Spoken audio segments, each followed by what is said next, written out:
The church holiday of Epiphany occurs 12 days after Christmas on January 6th and commemorates the visit of the three wise men to worship Jesus and present gifts to him. The Gospel of Matthew is the only gospel that contains the wise men's story. It can be found in Matthew chapter 2, verses 1 through 12. Matthew states that the wise men were from the east. He is not specific about the country that the wise men came from. It was not important which country they were from, only the area of the world that they were from, to show that they were not Jewish. How did the Gentile wise men know about the star, and that it would lead them to the King of the Jews? Some of the Jews did not return to Israel from the Babylonian exile. The Jews may have told the wise men of the Persians about the coming of the Messiah. They may have pointed out Numbers 24, verse 7, which states, "There shall a star come out of Jacob, and a scepter shall rise out of Israel," along with other Old Testament scriptures about the Messiah. This information would have been passed down by the Persian wise men over the centuries, until the Star of Bethlehem finally appeared, fulfilling the messianic prophecies. The Persian Jews must have not told the wise men where the King of the Jews was to be born, however, so the wise men went to Herod, the Roman leader in Jerusalem. The wise men must have thought, since Herod was the ruler of the Jews, that he would know where the King of the Jews was to be born. Herod didn't know the answer to their questions, so he asked the priests and the scribes if they knew where the King of the Jews was to be born. They told him that in Micah chapter 5, verse 2, it stated that the King of the Jews was to be born in Bethlehem. Herod told the wise men, and they left to find Jesus. Most people set up their nativity scenes with the three wise men at the manger. This is wrong, however, because Jesus was not a baby when the wise men visited him. Matthew refers to Jesus as a young child. If he had been an infant when the wise men paid their visit, Matthew would have referred to Jesus as the baby Jesus. Herod also refers to Jesus as a young child, according to the time he determined from the wise men when they first saw the star.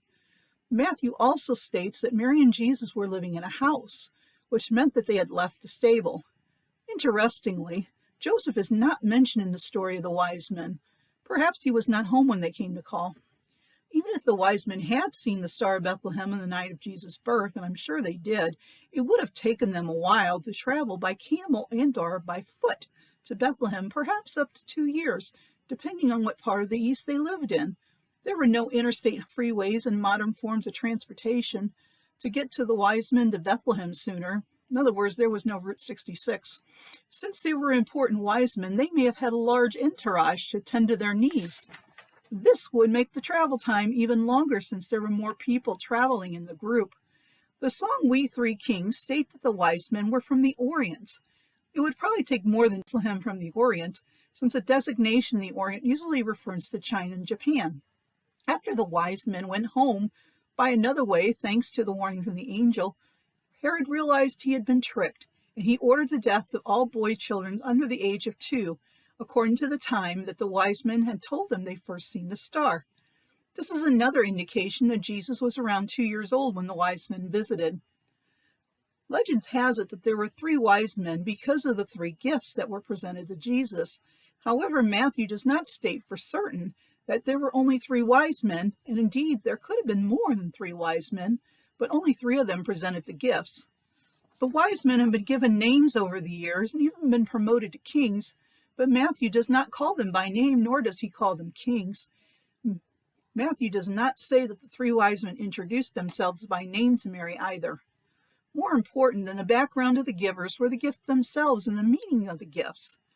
Gold was very valuable, and it was given to a king as a tribute. Jesus is not only the King of the Jews, he is the King of Kings. Myrrh was a bitter perfume used for medicine and anointing oil.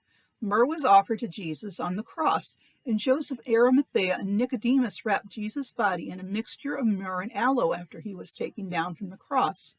Frankincense was a symbol of holiness and righteousness and was used as incense in the temple. It represents Jesus' sacrifice on the cross, as frankincense was burned with the sacrifices on the showbread altar in the temple. I hope you've enjoyed my reflection on the wise men. Thanks as always for watching. See you next time.